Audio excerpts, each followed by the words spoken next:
جس طرح جو قرآن پاک میں ہے سورۃ بقرہ وَلَهُنَّ مِثْلُ الَّذِي عَلَيْهِنَّ بِالْمَعْرُوفِ، یعنی جیسے تمہارے حقوق ان پر ہیں ان کے حقوق بھی تمہارے اوپر ہیں۔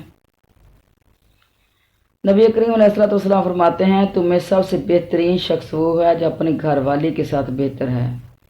بہتر سلوک کرنے والا ہو، اور میں اپنے بیویوں سے بہت اچھا سلوک کرنے والا ہوں۔ نبی کریم علیہ الصلوۃ والسلام اپنی بیویوں کے ساتھ بہت لطف و خوشی، بہت نرم اور اخلاقی اور خندہ بشانی سے پیش آتے تھے۔ انہیں خوش رکھتے تھے، ان سے ہنسی دل لگی کی باتیں کیا کرتے تھے، ان کے دل اپنی مٹھی میں رکھتے تھے، انہیں اچھی طرح کھانے پینے کو دیتے تھے، شادہ دلی کے ساتھ ان پر خرچ کرتے تھے، ایسی خوش طبع کی باتیں بیان فرماتے کہ وہ ہنس دیتی۔ ایسا بھی ہوا کہ حضرت عائشہ صدیقہ رضی اللہ عنہا کے ساتھ آپ نے دوڑ لگائی، اس دوڑ میں حضرت صدیقہ رضی اللہ عنہ آگے نکل جاتی ہیں۔ کچھ مدت کے بعد پھر دوڑ لگی، اب کے بعد حضرت عائشہ صدیقہ پیچھے رہ گئی، تو آپ نے فرمایا معاملہ برابر ہو گیا، یعنی خوش کرنے کے لیے۔ اس سے بھی آپ کا مطلب یہ تھا کہ حضرت صدیقہ خوش رہیں اور ان کا جی پہلے جس بیوی صاحبہ کے ہاں آپ کو رات گزارنی ہوتی وہیں آپ کی ساری بیویاں جمع ہو جاتی ہیں، دو گھڑی بیٹھتی ہیں، بات چیت ہوتی، کبھی ایسا بھی ہوتا کہ ان سب کے ساتھ ہی حضور علیہ الصلوۃ والسلام رات کا کھانا تناول فرماتے، پھر سب اپنے اپنے گھر چلی جاتی ہیں اور آپ وہیں آرام فرماتے جس کی باری ہوتی ہے۔ عشاء کی نماز کے بعد گھر جا کر وہ گھڑی دو گھڑی ادھر ادھر کی باتیں کرتے، جس سے گھر والوں کا جی خوش ہوتا ہے۔ الغرض نہایت ہی محبت پیار کے ساتھ اپنی بیویوں کو اپنے ساتھ رکھتے تھے۔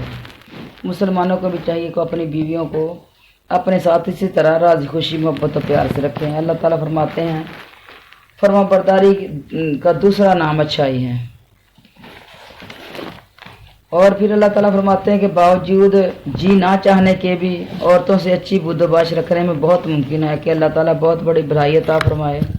ممکن ہے کہ اولاد نیک ہو جائے اور اس سے اللہ تعالیٰ بہت سی بھلائیاں نصیب کرے۔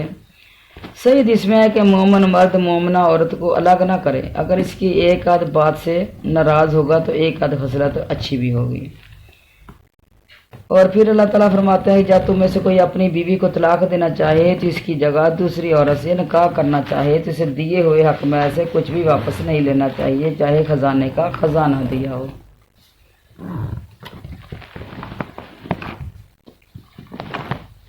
تو خزانہ جو ہے یہ قنطار ہے نا،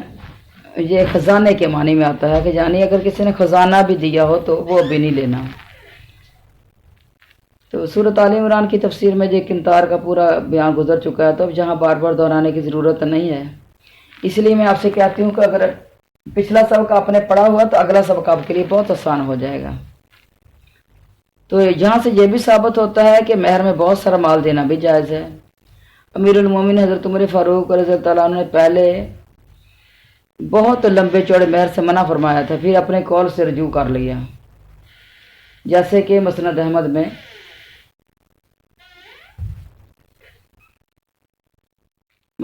کی ایک حدیث ہے، آپ نے فرمایا عورتوں کے مہر باندھنے میں زیادتی نہ کرو، اگر یہ دنیوی طور پر کوئی بھی چیز ہوتی یا اللہ کے نزدیک یہ تقویٰ کی چیز ہوتی تو تم سب سے پہلے اس پر اللہ کے رسول صلی اللہ علیہ وسلم عمل کرتے۔ تو حضور صلی اللہ علیہ وسلم نے اپنی ہر کسی بیٹی کا مہر جو ہے وہ 12 اوقے سے زیادہ مقرر نہیں کیا، کسی بیٹی کا مہر جو 12 اوقے سے زیادہ نہیں تھا، یہ تقریباً 125 روپیہ بنتا ہے۔ تو انسان زیادہ مہر باندھ کر پھر مصیبت میں پڑ جاتا ہے، یعنی یہ حضرت عمر فاروق کی بات ہے، جہاں تک رفتہ رفتہ اس کی بیوی سے بوجھ معلوم ہونے لگتی ہے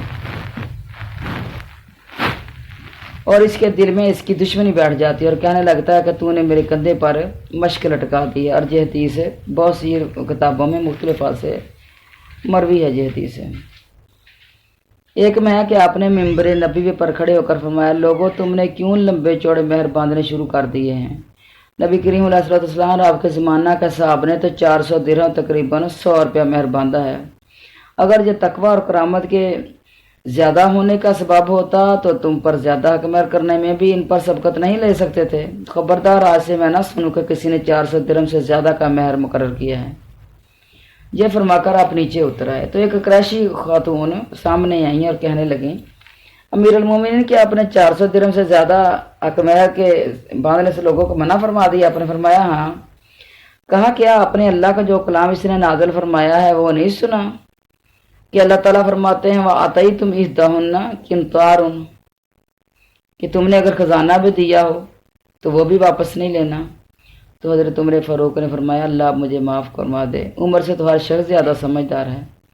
پھر واپس اسی وقت ممبر پر کھڑے ہو کر لوگوں سے فرمایا لوگوں میں نے تمہیں 400 درہم سے زیادہ کے مہر سے روک دیا تھا، لیکن اب کہتا ہوں کہ جو شخص اپنے مال میں سے مہر جتنا دینا چاہے اپنی خوشی سے دے لے، اور میں نہ ہی مہر مقرر کرتا ہوں اور نہ ہی کسی کو روکتا ہوں۔ پھر اللہ تعالیٰ فرما رہے ہیں کہ تم اپنی بیوی کو دیا ہوا حق مہر واپس کیسے لے سکتے ہو جبکہ تم نے اسے فائدہ اٹھایا ہے، جو ضرورت پوری کی ہے، یعنی خلوت کی ہے وہ تم سے اور تم اس سے مل گئے ہیں، یعنی میاں بیوی کے تعلقات بھی قائم ہو گئے۔ تو بخاری مسلم کی اس حدیث میں ہے کہ ایک شخص نے اپنی بیوی پر زنا کا الزام لگایا، حضور صلی اللہ علیہ وسلم کے سامنے پیش ہوا،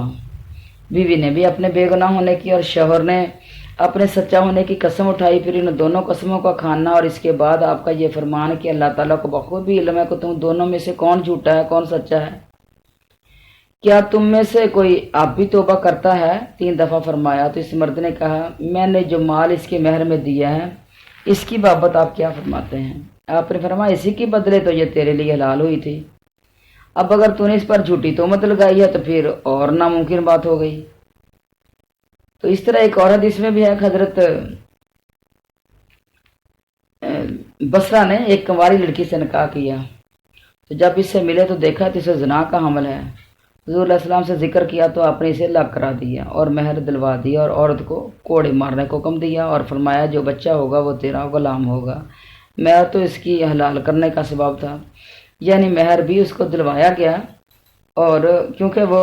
اس سے خلوت جو کی ہے تو وہ مہر جو ہے وہ دیا گیا۔ اور یہ کوڑے کا جو حکم دیا گیا تھا نا کسی کو، تو یہ بچہ پیدا ہونے کے بعد اس کو کوڑے لگنے تھے، پہلے کا کو نہیں تھا۔ تو اس کا مطلب یہ ہے کہ اس کو پھر علیحدہ بھی کیا گیا ہے، یعنی نکاح جو ہے وہ باطل ہے، اور جہاں بھی مہر جو ہے وہ عورت کو دیا گیا ہے۔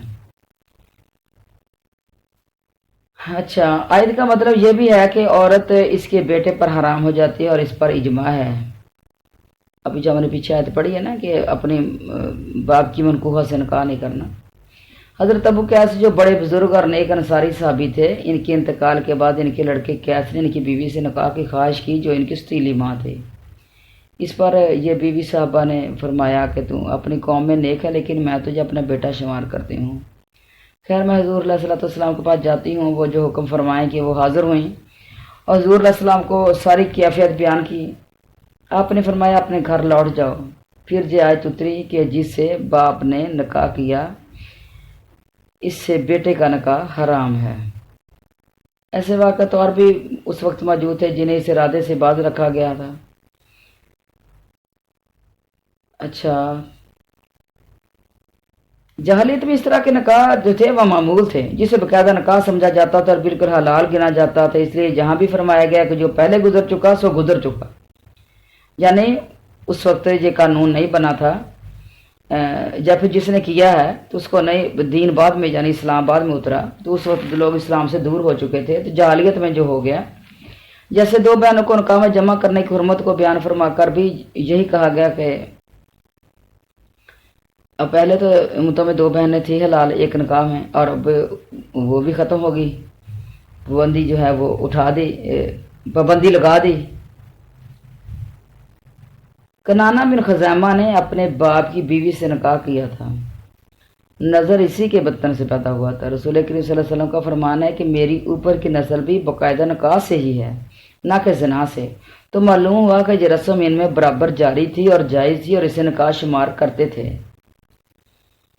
تو حضرت ابن عباس فرماتے ہیں کہ جاہلیت والے بھی جن جن رشتوں کو اللہ نے حرام کیا ہے ستیلی ماں اور 2 بہنوں کو ایک ساتھ نکاح میں رکھنے کے سوا سب کو حرام ہی جانتے تھے، بس اللہ تعالیٰ نے اپنے کلام پاک میں دونوں رشتوں کو بھی حرام ٹھہرا دیا۔ برصورت یہ رشتہ امت مسلمہ پر حرام ہے اور نہایت یہ غلط فعل ہے، جہاں تک کہ فرمایا کہ یہ بہت برا اور فحش کام ہے اور بغض کا سبب بھی ہے اور برا راستہ بھی ہے۔ اور جگہ فرمایا کہ وَلَا تَقْرَبُوا الْفَاحِشَ، کہ کسی برائی اور بے حیائی کے کام کے قریب بھی نہ جاؤ، خواہ وہ بالکل ظاہر ہو خواہ پوشیدہ ہو۔ وَلَا تَقْرَبُوا الزِّنَا، زنا کے قریب بھی نہ جاؤ۔